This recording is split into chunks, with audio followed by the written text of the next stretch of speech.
And rolling.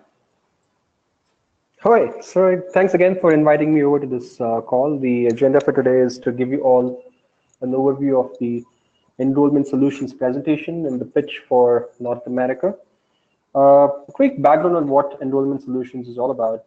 This actually is predated to the acquisition of Hobson's in the sense we started admissions and enrollment services early in 2017. In fact, did a pilot with the University of Miami in 2017.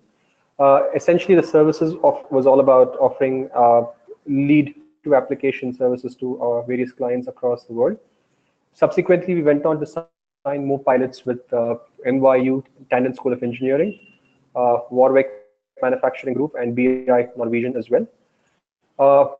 Post the acquisition of Hobson's, I think the group was renamed as QS Enrollment Solutions. So we decided to lean on to that to leverage the experience that they have in this business. What they do is slightly different and more comprehensive, which we hope to get there in the next couple of years. What you'll be seeing in the course of these slides is a much filtered down version of what we want to offer to the US market. Hobson's in the past have not been very successful in penetrating into that market. The QS, it's also a target area. North America is a target area for us. So hence, we've kind of condensed our offering to make it more attractive for universities to work with us. And at the same time, are focusing fully on pilot engagements and not a comprehensive one, just to not scare off these universities, because some of them could feel what we're offering is very radical in terms of the work that we're going to be doing. So the focus is going to be on pilots. So let me get into the presentation now. So a little bit background, like I said, enrollment solution is all about a premium quality lead and offer management service. And I think this is something that universities have to kind of accept as one of the methods in which they can start attracting international students. There is a bit of openness towards this in some markets in Europe, in some universities in Europe. North America, we have to find out this year as to how open they are about something like this. So we are building this into a tech-enabled service basically, where the entire student life cycle is managed through a CRM with the ability to track the life cycle of a student at different stages, starting from a pure lead all the way up to completion of an application. And in case of the offer management service, we start tracking that from the time we make an offer to a candidate and all the way up to enrollment. And now with the acquisition of Hobson's, we are confidently able to make a statement that we are indeed the market leader in Australia and UK, and we're serving close to 50 education institutions. As part of the admission service that I was earlier talking about, we've also established relationships in North America and some parts of Europe. And the goal is to be the global leader in providing enrollment solutions by 2020. That's where we want to be, including North America, which is a key market for us. Like I mentioned, these services are powered by a robust CRM, which I personally had a chance to look at during one of my visits to the Hobson's office last month. It's extremely user-friendly, and I think we've decided to migrate our services onto that CRMS. It technically saves us about 8 to 10 months of development time if we were to do it in-house. And it's got a lot of cool features like integration with university email IDs and using Silverpop for mass emailers, etc. So I think there's a great opportunity there for us to kind of showcase to universities the amount of insights they can get from data. I'm personally very excited. We're in fact migrating one of our existing admissions client onto the CRMS in the month of Jan. And of course, our services team now we have really experienced people. If I we already had people with extensive knowledge already in QS, and with the acquisition, we've got people who've done this before with large universities, large-scale engagement. So in terms of knowledge, we are collaborating very well with QS enrollment team, that is Hobson's team basically, in trying to do the right kind of knowledge transfer and understand the processes and procedures slightly better. And the last line over here is a highlight which we've shamelessly borrowed from Hobson's, is that since 2014, we've driven enrollment of over 160,000 students. The presentation itself has got a whole new context once we start putting in information from Hobson's. We've noticed that with some of when we shared this presentation internally, people felt that what we're presenting right now is a lot more stronger than what we had probably say same time last year when we were building this business from scratch. Any questions so far? Have I put people to sleep already? No, I'm paying attention, of course. I have a question. So if I'm talking to a, Sure. say, a director of admissions that has a relatively limited staff, um, and you Mhm. present this product to them, how do you get across that there is more value in using this service than hiring additional staff? What is the this sort of cost benefit analysis, if you will, to doing an enrollment third party provider as opposed to increasing staff? So for North America, the biggest advantage I would say is the fact that we could cover different time zones, sitting in different locations. We have offices in India, we have offices in Europe, even in Southeast Asia. So when it comes to international recruitment, my first pitch would be is that we are able to provide this service and contact leads in different countries using the ability of the people that we have in different offices. And these are people again with background in higher education and background in counseling. So again, the experience factor is taken care of, and then we're geographically able to cater to different time zones. And then with the aspect of the CRM that you're going to be using, they get real-time insights on how a lead is progressing from the time we start nurturing them all the way through application completion. They can clearly see week on week how their pipeline is looking like, and who are the students who are not interested, what are they telling us, why they're not interested, are they applying to competition and things like that. So these are I would go in this order: the time zone advantage that we would provide them, dedicated approach to each university. We will have teams that will be focusing on prospects from each university. And then moving on to that, I will talk about the reporting and insights. That will be an added benefit for them. That's a great answer. I completely understand how that would benefit a school, particularly having culturally sensitive, knowledgeable people in other countries that could help those schools if they have limited bandwidth. Another part is I think there's a quicker win on the idea that it's a marketing service. So a lot of these schools are basically handing over their leads to marketing companies that are essentially phoning these candidates and looking at the different touch points as to when a candidate came into the funnel or into the pipeline and trying to drive Mhm. those to whether it's events or application pages to get them to start it. Now that's similar to what we're doing. Just when you say enrollment, right? That sounds like it's a bit more of a commitment. That's saying we're handling their admissions. There is services where we could just offer them lead to application, right? Correct or So no? yeah, I mean we're just leaning on to the company name, which is QS Enrollment Solutions. The offering, if I go into subsequent slides, there are two offerings. One is nurturing a lead all the way to application completion. One thing we're very sure is we know what we're good at, and we know where we have to hand over things to the university. The logical, we can only take it logically towards the completion of an application, because beyond that you have the admissions office that starts getting involved in these. So realistically, it is only possible for us to be able to take it all the way to application completion. So if you feel that it's misleading to use the word enrollment solutions, I completely agree with that. But it's primarily a lead to application completion. That is where we would come into the picture. And the other service offering is the offer management service, which is where we will work with cold applicants and nurture them all the way up until enrollment. There again, we will not be again. None of this will intervene with what the university admissions team is doing. We clearly will agree on the handover points and understand what our responsibilities are and where the university gets involved.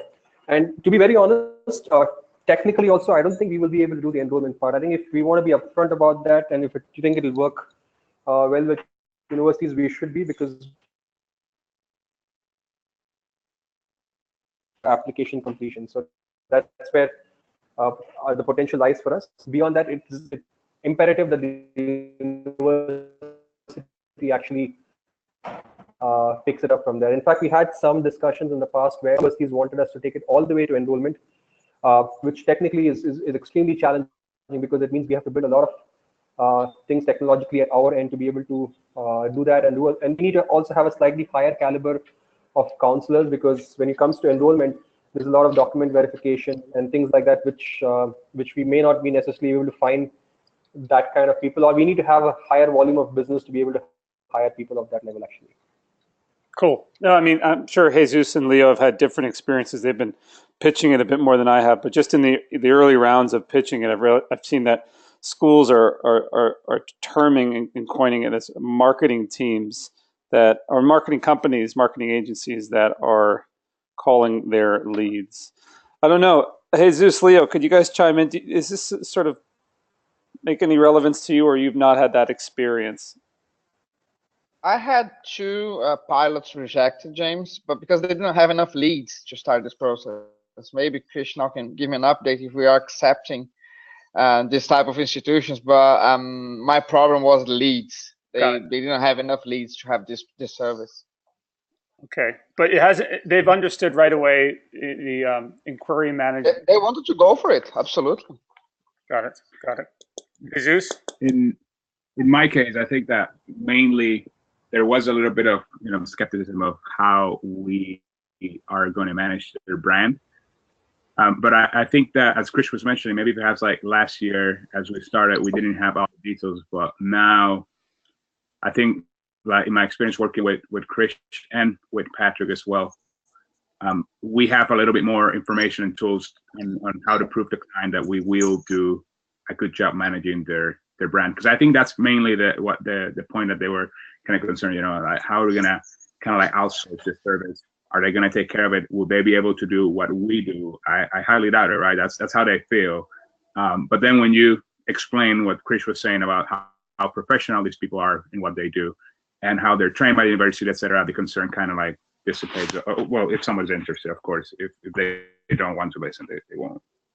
I mean, that's really, really interesting point. And I could see if we don't even bring that up, if we're not explaining to the client how we're managing their brand right away, they might be reluctant to buy the service. I could completely see that. So how are we, apart from being professional, how are we explaining to clients that they have no need to be worried about how we manage their brand during the process of calling these students and basically marketing their programs? Yeah, I could probably share a few insights around that. So typically, I think it's a valid point. The universities definitely will be concerned about how we manage the brand, but on the other hand, you also have these universities giving this kind of work to marketing teams and agents as well. Yeah. In that sense, at least QS has an advantage because we are a recognized brand and we are the market leader in what we're doing right now. So I would definitely say we have an advantage when it comes to who our competition is, our agents and marketing companies that you were mentioning about. The other advantage that we could showcase is, and in comparison at least to the marketing teams that they've been hiring, is we are putting in proper admissions counselors who understand the life cycle of an application, understand what the student needs to do. They will advise. They're able to look at a GRE score and actually tell you whether it is enough, or they advise them when they should go for the next exam and things like that. So those are the things that potentially a marketing company could probably not do, and also advise rightly in terms of what is the finance required. See, we're not looking just at numbers over here. We've had, NY is going to come up as an interesting case study, which we are working on. We've also advised certain students about financially what it really takes to get into NY, and we've been very upfront about it because we don't want people to just start putting in their applications without understanding what they're getting into as well.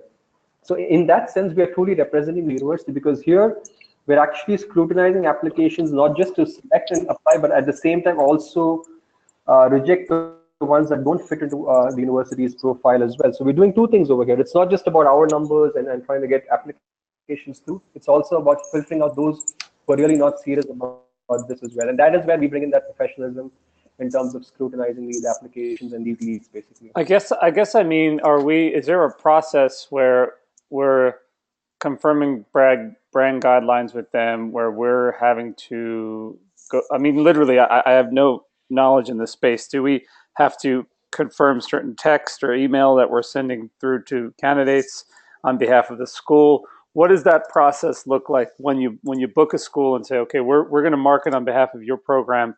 What happens next? So the communications piece of it is planned along with the client, basically. So there is a set of emails that the university pushes out to all prospects and all leads that they've kind of gotten for that particular year, including the ones that we will be working on. In parallel, we will work with the university for specific, one-to-one communications that we have with us. So those communications, we share our templates upfront with the client. The calling scripts that we prepare are shared. We have a detailed SOP on how we go about things. We have calling scripts. We have different dispositions that we use. All of that is shared with the client, and we take their inputs as well. In the experience of the last 1 year with about 4 clients, the client's only given a cursory look to it. They're happy for us to kind of go ahead with what we've prepared, but we've always gone ahead and taken their inputs on preparing these calling scripts and email scripts to ensure that, in fact, they also at times help out with the right templates, how the branding needs to look, how the email needs to be positioned, where should the logo appear and stuff like that. So they get involved in those aspects as well. That is part of what we call as a readiness process. Basically, once a client has signed up and once we've invoiced them for the upfront one-time fee, we have a checklist that basically goes all the way from -8 weeks to go live.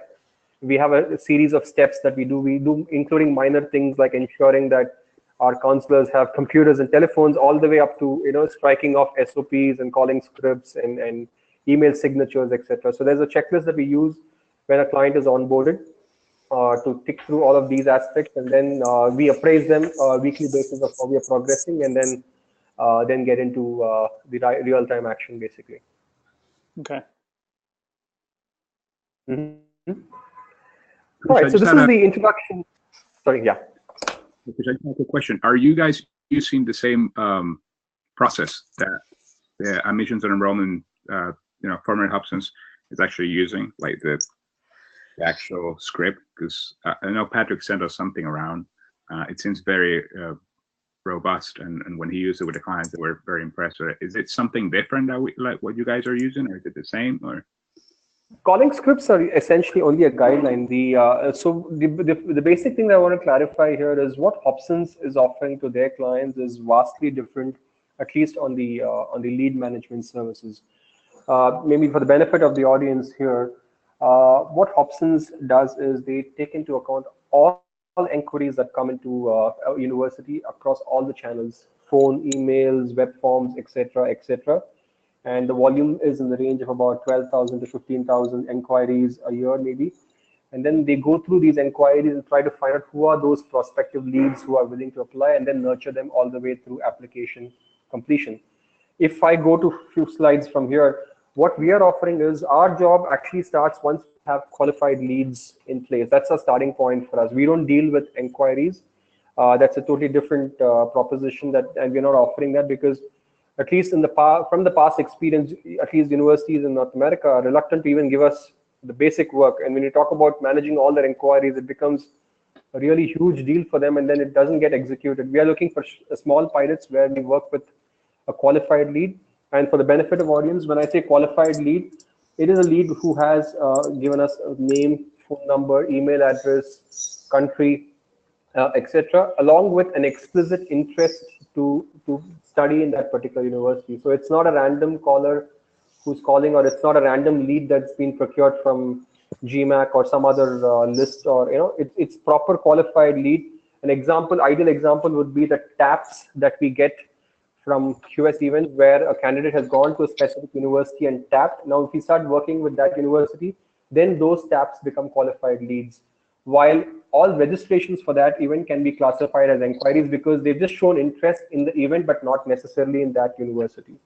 So Hobsons, they are offering a totally different pitch, which we feel we should eventually get there. The goal, like I said, in 2020 is we want to be providing the same services. And so that's the reason why we did the acquisition as well. We want to understand what they're doing, how we can integrate. But I think US as a market, if you want to go right now and pitch the inquiry management service, we're going to be scaring off a few people because that's a lot of work that's going to be offshore, and it might not get executed in 2018, to be very honest.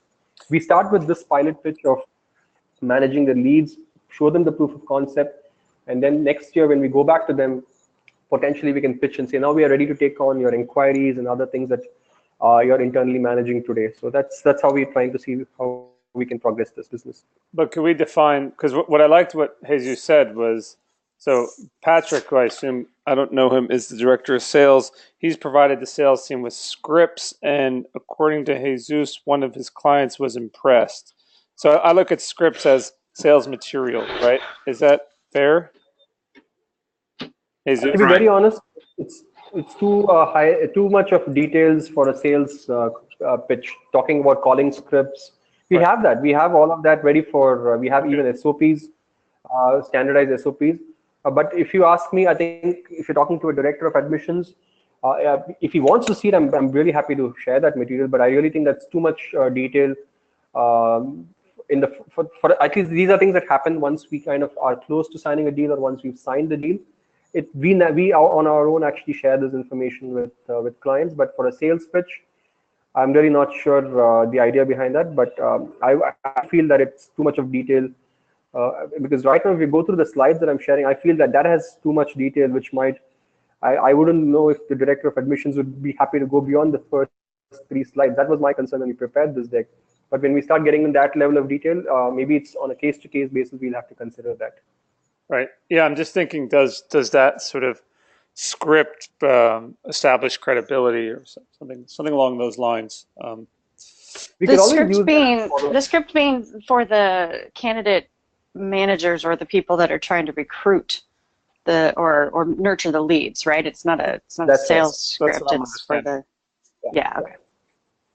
Right. And for when I saw, for instance, Patrick sharing this with a client, I think it really add up to the conversation because he was able to take that and say, look, because we have this process that we've been working with, and we're experts on it, we can actually increase your conversion, and we have proven that. And that's how, in that sense, I think as Krish was saying, it's not just something that we're just going to go like step by step with them, but kind of like an overview.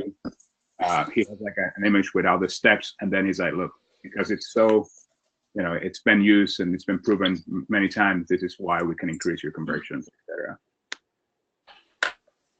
I see a point. Jesus. What I would probably indicate is when we do have those conversations, I think with clients, if they are really interested in seeing the next level of detail, we are happy to be involved in the pre-sales process where we could come in and do a quick presentation on the process and the scripts and etc. Just definitely open about exploring something like that for sure. Well, Jesus, was that because in a presentation to a client, that they're really capturing very few details because there's so much going on. Do you feel like that moment where he presented like this image of the steps was really like a changing point in the conversation, or was the client already pretty much convinced that they wanted the inquiry manager? What was the sort of the hook, if you will? Right. I think eventually, and I'm sure that maybe Krish will go over it eventually. They're going to talk about the return that they're going to get and how that's going to help them. And that process led to, hey, this is going to improve your conversion because of this. Right. So he pretty much used a slide in the presentation, and he showed an overview of the process, and then he was like, look, this process is blah blah blah blah blah, and this is going to increase your conversion, and this is going to turn into obviously increasing your ROI as well. And that's where that becomes a hook, because obviously you're telling the client we can do a better job in that sense because we've done it, we've proven it, and we can help you to get a better ROI. And that's what I think it was valuable for the client. Okay, cool. Let's do one thing. Let's go over these slides, and I'm happy to note down Sure. these the feedback. And then if you think we need to add something over to it, I'm happy to do that. And Jesus, if you could probably even share that presentation that Patrick has been using, I will try to see how we can seamlessly maybe fit it into our presentation as well, to see where logically in the slides is he inserting information like that. I'm happy to work on improving this presentation if you think it, because ultimately you're facing the client, and if you need additional information that will be helpful, I'm definitely happy to add that. I would just like to understand logically how it's fitting into the presentation that Patrick's been using, and see how we can integrate that with what we've come up with. But let's also go through these slides to see what we've built in. My goal is, if at the end of this meeting, if I have given you all a little bit of clarity on what we are trying to offer, that is a success for me, because I'm treating you all as clients, basically right now, who are looking at this for the first time. So if these slides make even a little bit of sense to all of you, then probably we've reached a significant milestone in that sense. And then we can work on tweaks that might enhance the presentation. Because like I said, we've been so close to the content on this presentation that it's probably, sometimes you're expecting others to understand and each of these slides, we imagined it as well. So it was a reality check. In fact, when we were sharing this with Paras earlier last month as well, he saw these slides in a slightly different way, and it made sense. That's why we want to share this in this forum. So if you're not able to go get around particular content on this slide, then it's something that we will definitely have a look at and try to change or tweak it to make sure that your clients are able to understand what we're trying to tell them. Sounds good. Keep rolling then. Yeah. All right. So the next few slides, I'm just going to run through these. I'm going to share this presentation. It's more about the international student survey. Basically, I'm just going to stop here at this slide. So Hobson's has been running an international student survey, and with about close to 100,000 respondents, basically. And this is valuable data and insights that they use during these sales presentations. So why are we telling them that we can do a better job, or what is it that we know about students that we are so confident in converting? So one of the answers to that question is the student survey, wherein we have a lot of information about what international students are looking for and which are the countries that they prefer, etc.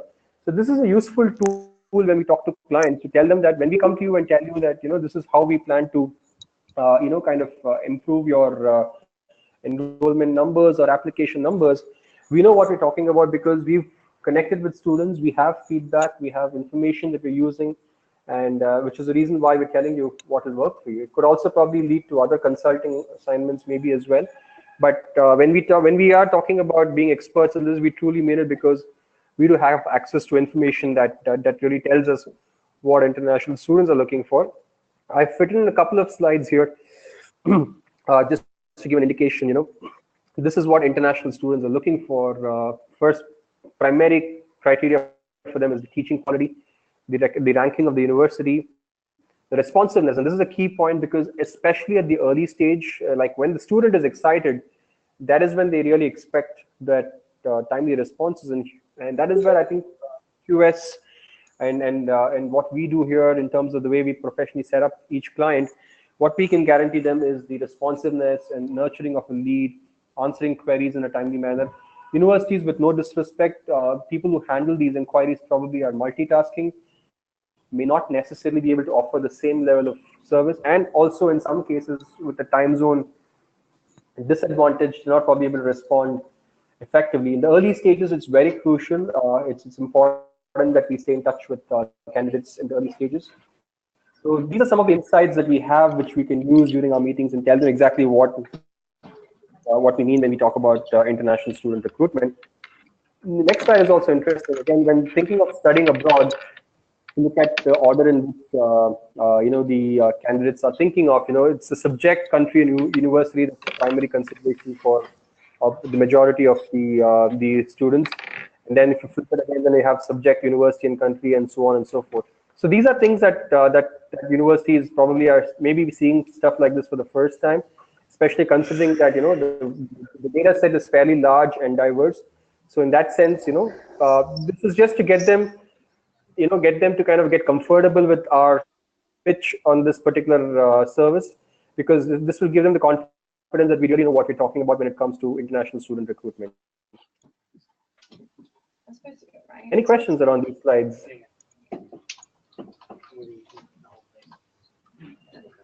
All right, can I move on to the next slide? Sure. Yeah.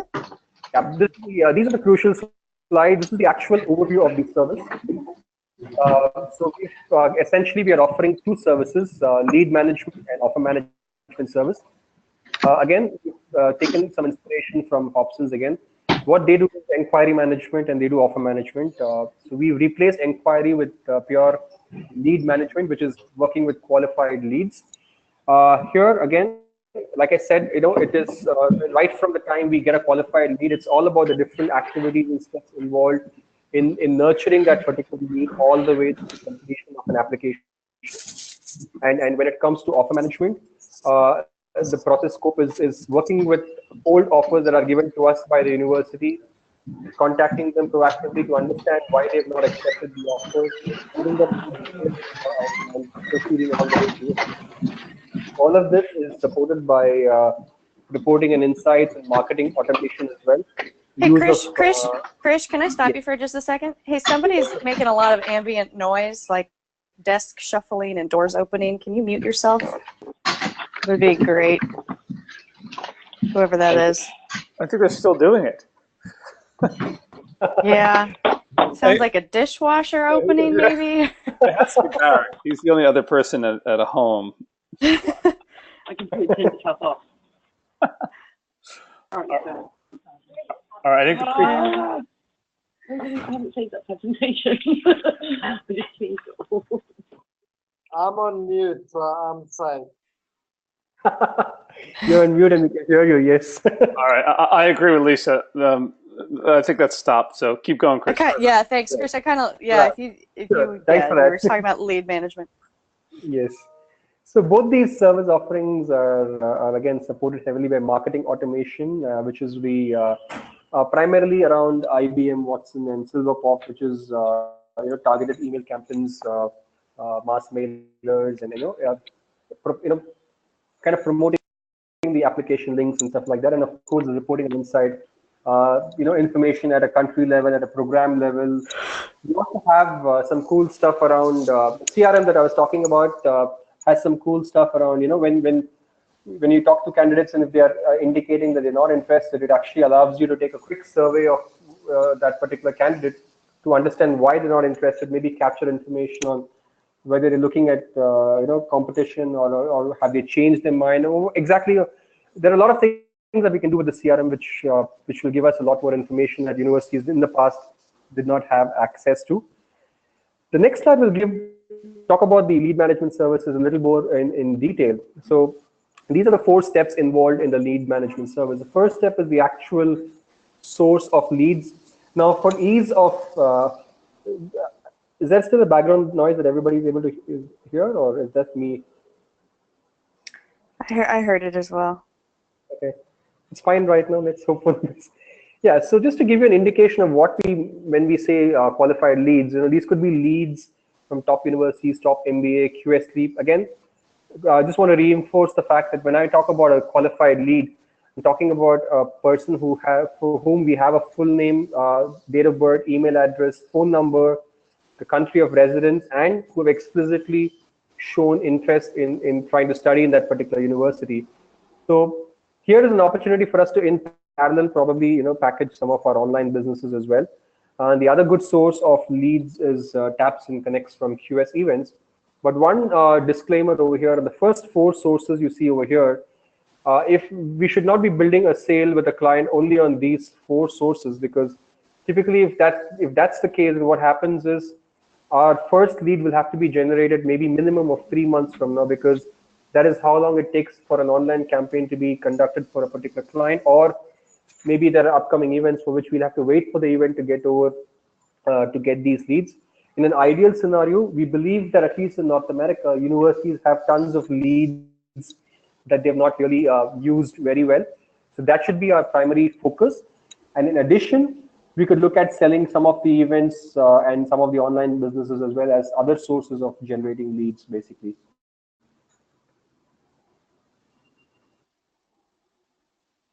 The next step that we go into, once we have these qualified leads, so our counselors use a mix of email and calling activities and perform the verification and matching process. This is a crucial process where we filter the candidates. We try to understand the program of interest. We look at the qualifying criteria that's specified by the university, and we try to verify if these students are able to meet that. We check for financial commitment, make them understand what it really means. Talk about credits, course fee, very upfront about scholarships. If universities are telling us that it's very difficult to get a scholarship, we try to be as upfront about that, because then we don't want people to apply in the hope that everything is going to be taken care by the scholarship.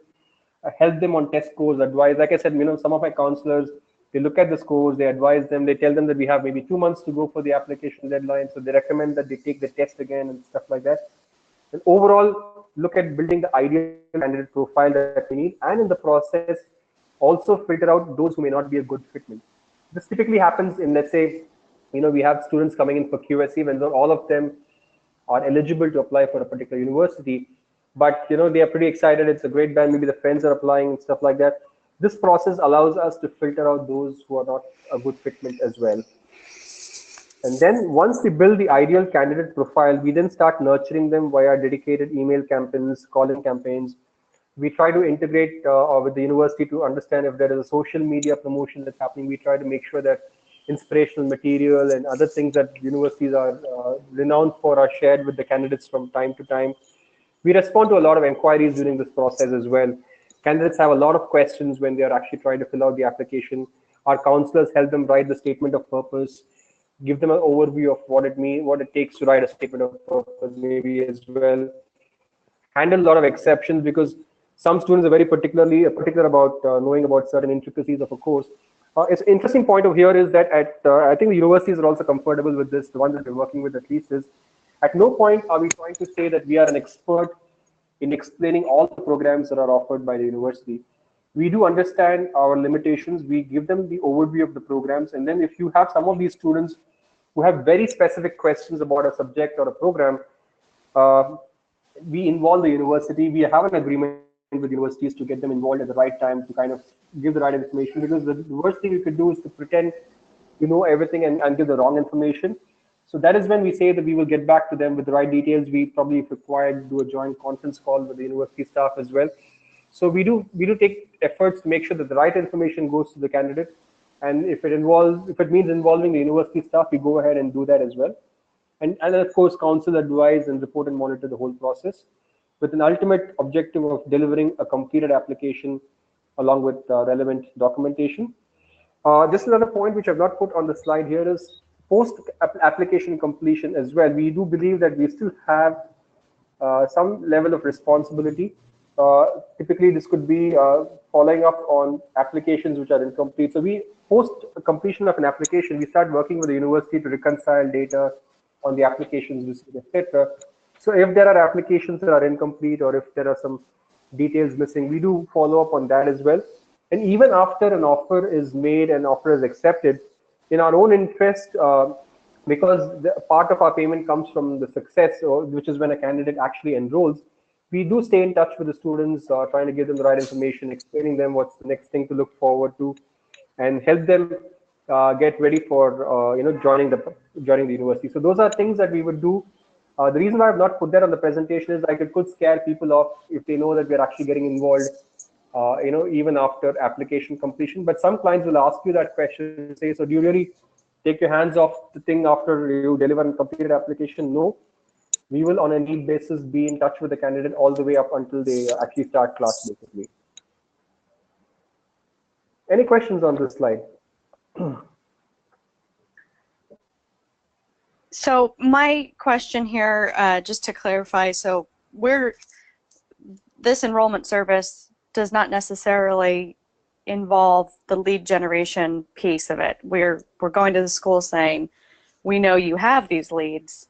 We're here Yes. to then nurture them, but we're not packaging this unless that does go down that route and we want to put together some sort of events and online campaign, which is different, which is kind of what I had the same problem. We don't have a lead generation product in our website. No, we cannot generate the lead. That's what happened to me. I mean, I had 2 clients that wanted to sign up for this, but Goku said to me, no, we cannot go ahead because we don't have enough leads. We cannot generate. Right, because if they've got 100 people, they don't really need a team of experts around the world to nurture. We're talking about universities that have major volume. Yeah. Which is why I think, last year, I'll tell you what we did last year was most of the clients that we signed up with last year, they came to our events and then they had these leads post events, which we were following up with.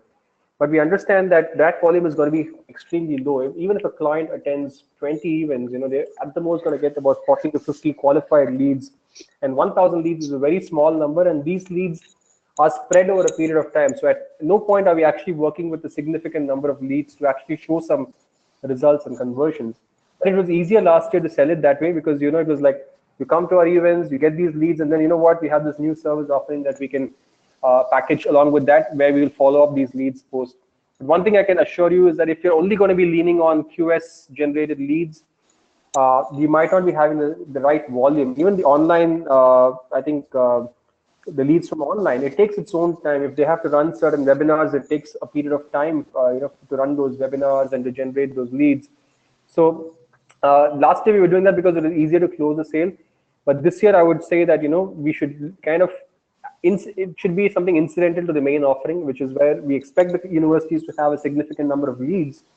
And then say, you know what, you can also make up for some leads by attending some of our events, or you could also, if they're already attending the events, you can also say, you can also share those leads with us, because logically they can have a connect with us because we've already met them at the event, and we can also nurture those leads for you as well. But yeah, if you're only banking on QS generated leads, the volume is going to be very less, and it's going to be difficult to make success of a pilot, which is why, like I was mentioning, we had to decline or reject a few clients last year because they were banking on us to do everything, right from generating the lead up until giving them an enrolled student, and that was too big a life cycle for us to be able to show success with the volume of leads that we were working with at least. If you give me, Yeah, that makes yeah. sense. Mm-hmm. So we're when we're going out and trying to identify the right schools, or whoever's doing that needs to be cognizant of the type, the vol. We're basically looking for schools that are kind of overwhelmed with the volume and not necessarily following the best practices for nurturing the incoming leads that they have. That's right, and I think at least we believe that some of these universities are actually sitting on a pile of leads which they've not really. I believe that. Yeah, absolutely. I think there are some that are understaffed and over-inquired to a certain extent. Yeah. All right. Well, thank you. That answers my question. Great. Then moving on to offer management. Again, this is a much more. This is not the primary offering, but it is something that we would like to kind of inform our clients that we would be happy to do as well. This would not be the primary pitch to any client, I would say. This is essentially where universities have already made an offer to a candidate, and then they have these. They don't have any feedback. So basically, cold offers. If they have a volume of such cold offers that they want us to follow up with, we can then contact these students, understand why they've not accepted the offers, try to kind of resell that whole package to them and make them accept the offer, and then guide them on the next steps in terms of visas and financials, etc., and then support them at onboarding, connect them with alumni from the university, etc., and try to get them to kind of enroll.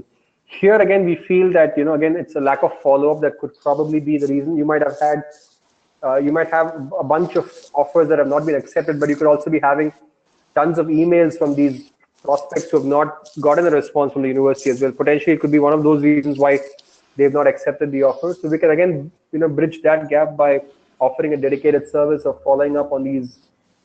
This is something again which Hobson's does really well. Here we've actually mirrored their entire process and trying to lean on to what they've delivered so far for their clients and trying to offer this to North America as well. This again, I would leave it to the discretion of the sales colleague to see if there is a potential to offer this, or if you think you want to stick to the core offering again. So this is for people that have been offered admission but have not accepted admission. That's right. Yes. Okay, got it. Yeah. So again, we have the reporting and insight slide. Again, we have real-time information. We can, if required, clients can get a read-only access to see how we are progressing on their leads that they've shared with us.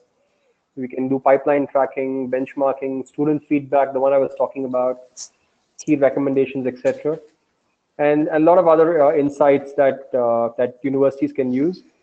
From the last 1 year's experience, we've actually, even before we acquired Hobson's, we were sharing a lot of insights, regional, country level, different events that were working well. But ultimately, the only report that anybody wanted to see was how many applications do you have for me. So I don't know how much the industry is mature enough to kind of look at reporting and insights. We talk about data-driven decisions, etc. But when it comes to practicalities, I think at least the clients that we're working with have not acknowledged much of the reports that we've shared with them. But again, it's good from a sales perspective that we talk about these things, because I think no leader would want to discount the importance of data. So I would assume that it'll be interesting if you could talk about this. and we take it from there. And they will definitely get the standard reports any which ways, but I think the only report that matters to them is the one that has the application details, basically.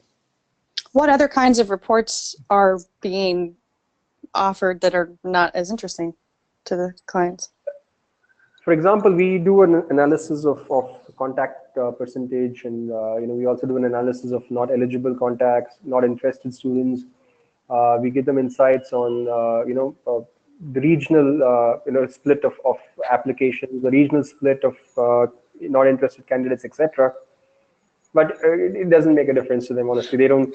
They want the bottom line. Yeah, it's nice to see, but you know what? Yeah, thanks, but we just want to know how many applications you have for me, actually. I see. Oh, a little short-sighted. I think it will take some time to mature into that level of, once they start seeing results, once they know the results are coming, then probably they get into the next layer of detail to see how much can we use. I mean, for example, it could be it could be a disadvantage to us, but we could actually tell them the leads that are working well from the events that they're attending.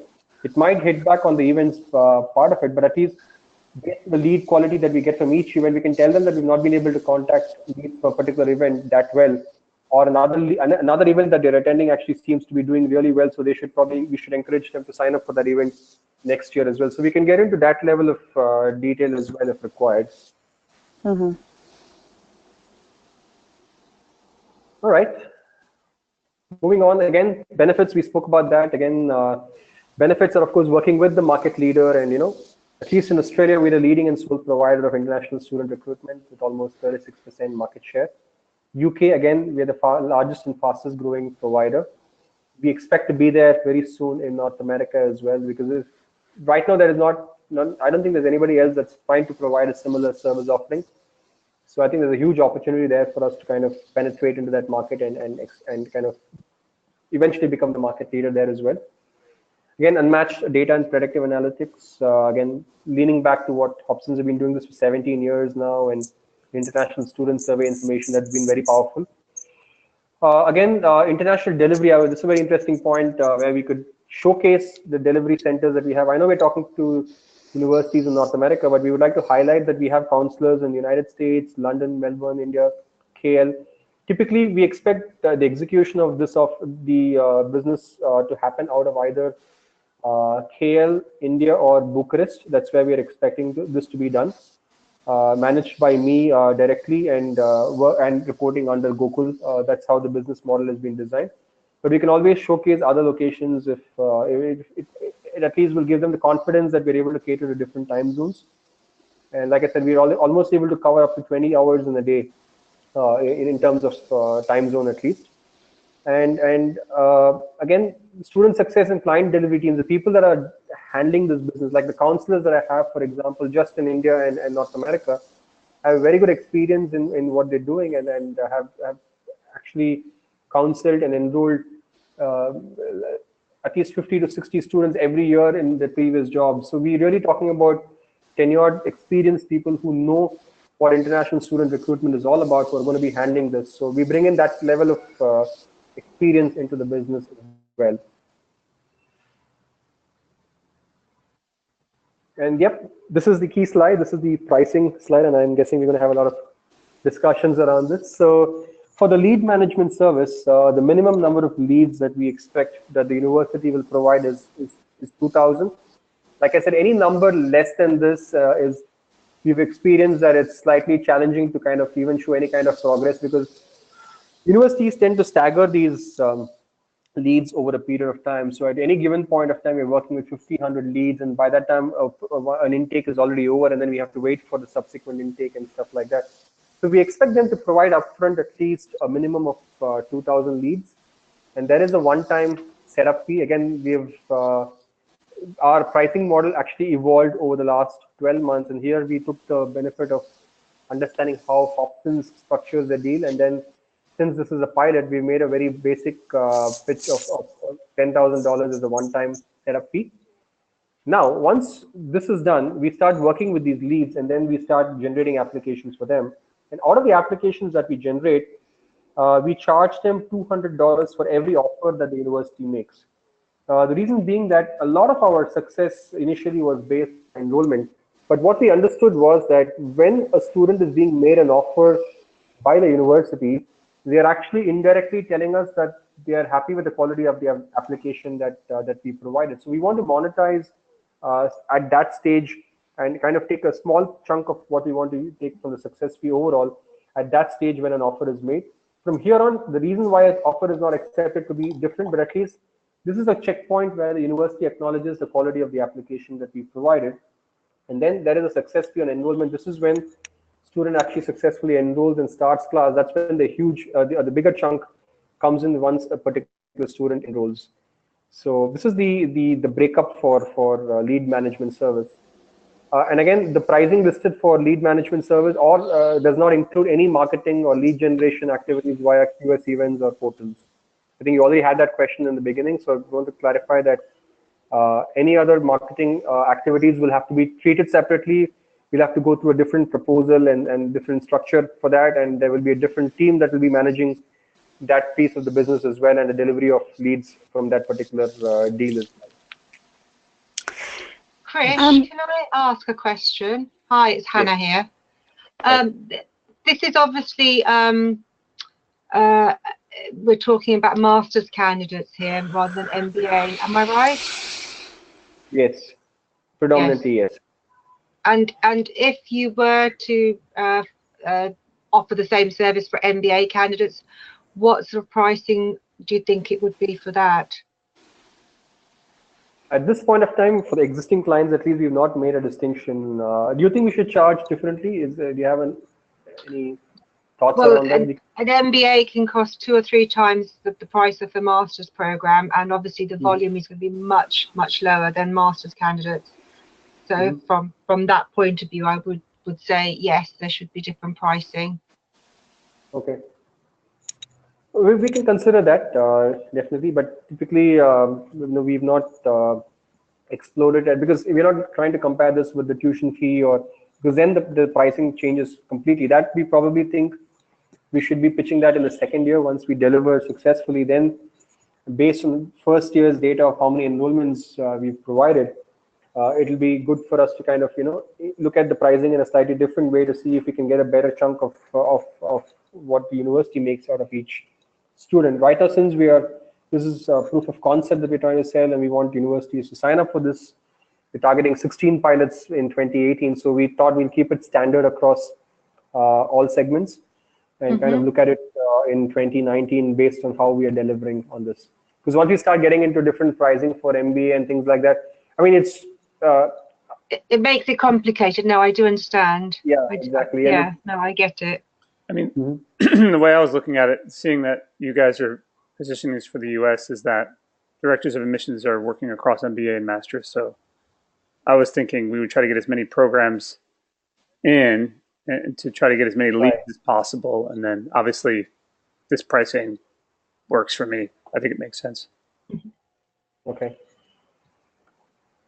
And again, similarly for the offer management service, yeah, sorry, please go ahead. No, you go. Okay. And on the offer management service, again, the expectation is we at least need to have a minimum of 1,000 offers. And again, we have the one-time setup fee is the same because essentially we're going to be investing on technology and people. And then the success fee on enrollment, we're keeping that as $400 because again, the basic groundwork has already been done. So we feel it wouldn't be right to charge anything more than $400, considering our clients could be seeing both pricing at the same time. So we've kept it at $400 for every enrollment on the offer that we convert.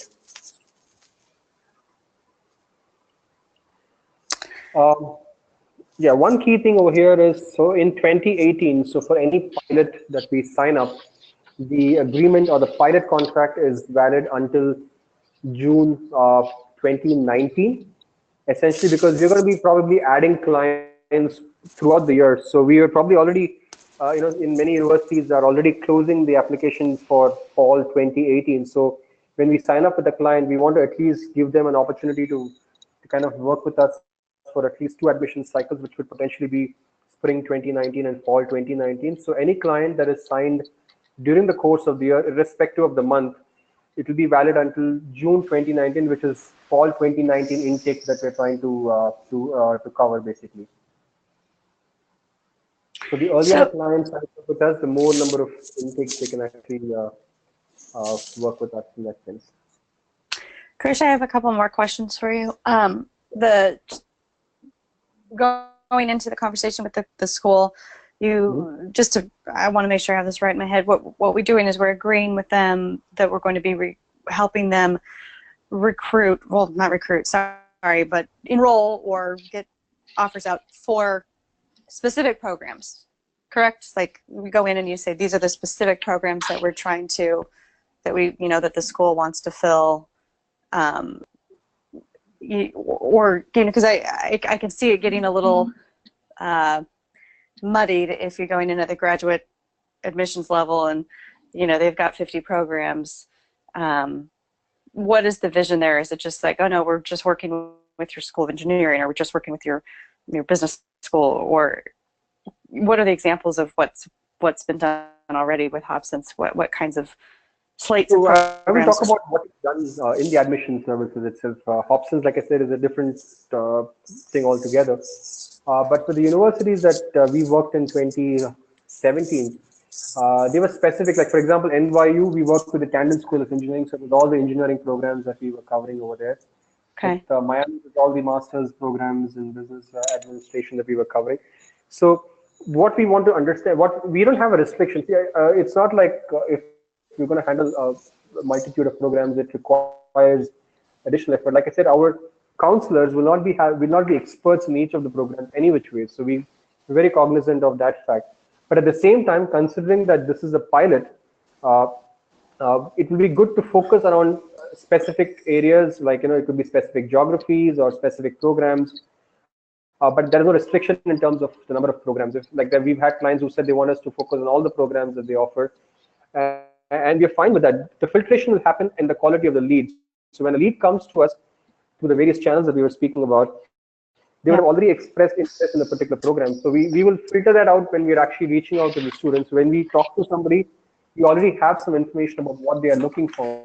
So even though we could be offering 100 programs, when you're in conversation with a student, it's probably those 2 or 3 programs that he's shown interest or is eligible for. So it wouldn't really make a difference if you have to handle a bunch of programs. So that would not be a challenge at all. Okay. Yeah, and yeah, that's on the program side of it. And like I said, the June 2019 cutoff is critical for clients to know that though it's a pilot and pilots are expected to be of shorter duration. When I talk about intakes, I think we need to give them a substantial period of working with us to see the results of what we have to offer. So that's a key point. And what do we have next? We have a case study, which is the Miami case study. I'm hoping to slowly but surely replace this with NYU, because Miami was a good engagement. I think it was the first pilot we executed, and it was in the middle of a lot of challenges in terms of people and everything. But it was a great experience.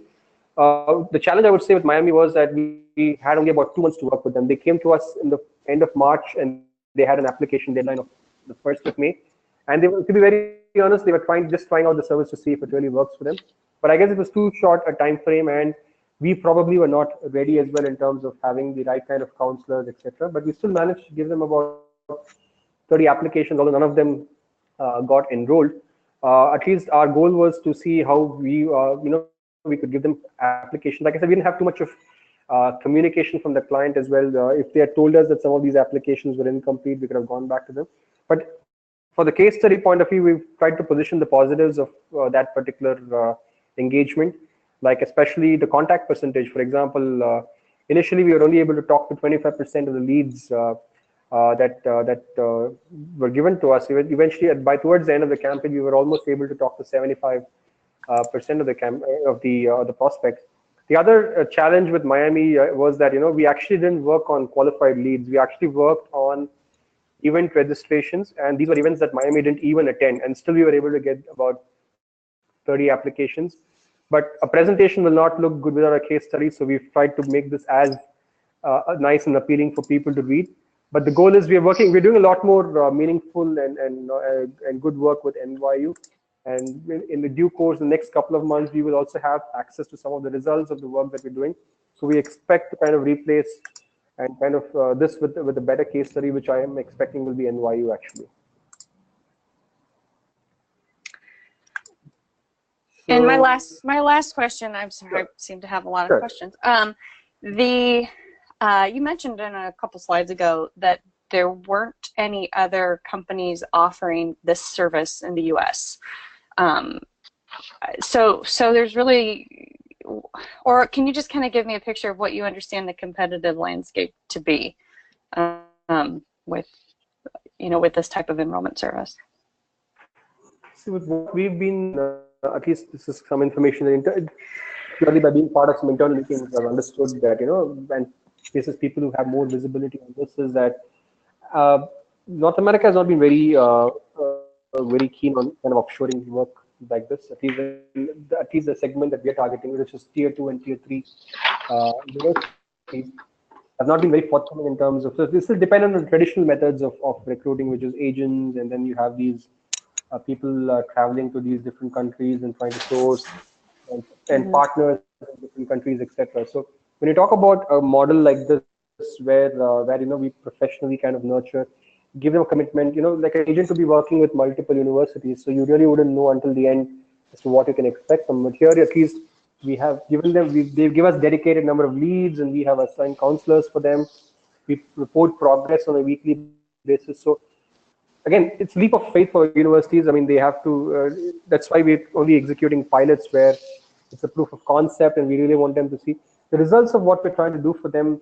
To be very honest, will be seen over a period of time. Like the NYU example, the reason why I keep going back to that is, as you're working with them for 2018, fall 2018, you've already built a good pipeline of prospects for fall 2019. So that gives us a strong reason now to go back and renew the agreement with them and tell them, hey, you know what, we already have these prospects for you in 2019. Why don't you start giving me more leads that you're going to get this year, and we will slowly start working with you for 2019 as well. So that's how we see this particular thing evolve. To be very honest. Okay. All right, I think that's good. I know I'm actually running late for a call, and all my questions were answered in the beginning, Krish. So I appreciate that. Okay. I say, any other questions for Krish? Just take it offline and shoot him an email or get him on Skype. Otherwise, I will send a recording of this video. I know Aled can join, and he sells into the US, so it's important that he gets it. Otherwise, any final questions? I'm just wondering whether we have a short list of institutions that we think we're going to target this product towards, or is it just a free-for-all? Have you got a school that's interested in, and let's have a look at it? Well, from what I understand, the Hobson's team is focusing on everything outside of the U.S. I don't know where Latin America stands. I know that Gokul and Krish are focusing on the U.S., and due to the nature of there's no competitive landscape. It's all pilots. It's all sort of open territory. Yeah. Okay. So different scenario for the UK, right? Yep. Sorry about that. Yeah.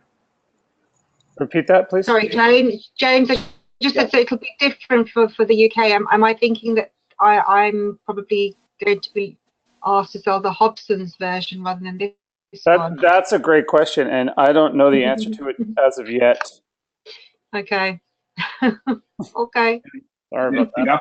Working with a client in Spain with Patrick, and the offering of the Hobson's team is it's a little bit different, but it's around the same taglines. But they're able to offer a bit more, of course, because they're more established in that support. Mm-hmm.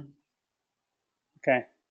Well, let's leave it there. Thank you guys all for joining, and thank you, Krish, for presenting. It was great. And once again, if you have any questions for Krish, send him an email.